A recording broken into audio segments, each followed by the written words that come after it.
साथियों, पहले जिस दल की सरकार थी, जिसने दशकों तक देश पर शासन किया, वो जब गरीब को एक मानसिक अवस्था समझे, आप देखिए कैसे नेता है। ऐसे नेता 55 साल राज किया और टीवी इंटरव्यू में कहते हैं, भाषण में कहते हैं, गरीबी बरीबी कुछ नहीं होती है, ये तो एक मानसिक अवस्था होती है। अरे जिनके लिए गरीबी सिर्फ फोटो खिंचवाने का खेल होता है, जिसने कभी भूखे पेट रात को सोना पड़े तो कैसे रात कटती है, इसका जिसको पता नहीं है, उसके लिए गरीबी एक मानसिक अवस्था होती है। हमारे लिए तो गरीबी एक बहुत बड़ी चुनौती है। गरीबी से जूझने के लिए पूरा परिवार खप जाता है। भाइयों बहनों, भारत में गरीबी ये मानसिक अवस्था नहीं है, बल्कि ऐसी सोच वालों की गलत मानसिकता और गलत नीतियों का ये जीता जागता सबूत है, उसी का परिणाम है।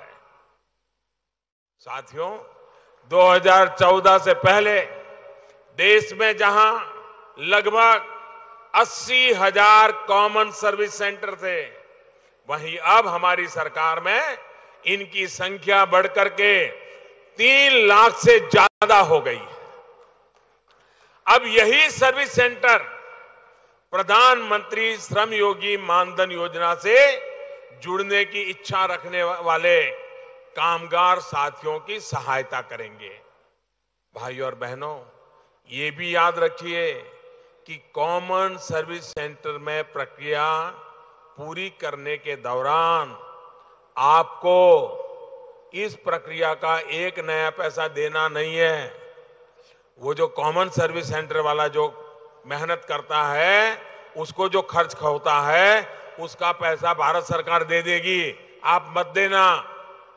ये याद रखना, 30 रुपया जितना उसका खर्च होगा वो भारत सरकार कॉमन सर्विस सेंटर वालों को दे देगी, ताकि मेरे मजदूर भाई बहन को ये 30 रुपया उसके जेब से देना न पड़े।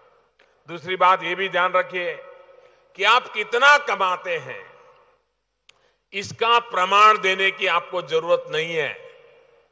आप 15,000 कमाते हैं, 15,000 से कम कितना कमाते हैं, 9,000 की, 11,000 की, 12,000, आपको कोई सर्टिफिकेट देने की जरूरत नहीं है। ये मोदी को आपकी ईमानदारी पर भरोसा है और मेरा देश के मजदूरों पर, देश के गरीबों की ईमानदारी पर सबसे ज्यादा भरोसा है। साथियों, फॉर्म भरने के बाद आपको अपने अंशदान की पहली किस्त वहां नकद जमा करानी होगी, पहली किस्त, और उसके बाद हर महीने आपके बैंक खाते से आपका अंशदान कटता रहेगा। फिर आपको कहीं जाने की जरूरत नहीं पड़ेगी। आपके खाते से पेंशन का अंशदान कटा है, इसका संदेश आपके मोबाइल फोन पर आपको मिल जाया करेगा।